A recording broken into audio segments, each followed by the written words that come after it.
দারুণ মজার টুনা মাছের সমুচা বা সিঙ্গারার রেসিপি পাওয়ার জন্য আমার রেসিপিটি অবশ্যই দেখতে হবে। আর এই রেসিপিটি পুরোপুরি ডিটেলসভাবে দেওয়া থাকবে ইউটিউব চ্যানেলে এবং ফেসবুকে।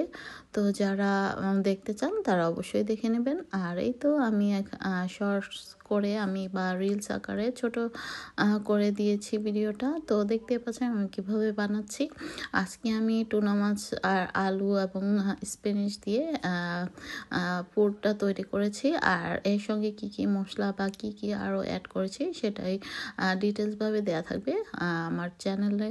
তো আমার একটা চ্যানেল ইজি রেসিপিস, তো সেখানে আপনারা চাইলে দেখে নিতে পারেন। বা এই তো আমি ডোটা কিভাবে তৈরি করেছি সব কিছুই দেওয়া থাকবে, আর কিভাবে ফ্রোজেন করেছি সেটাও দেওয়া থাকবে। তো এই আর কি, তো একটা কাঁটা চামচ দিয়ে এভাবে একটু ডিজাইন করে নিলাম। তো একে একে আমি সবগুলো সমুচা বা সিঙ্গারা বানিয়ে নিলাম।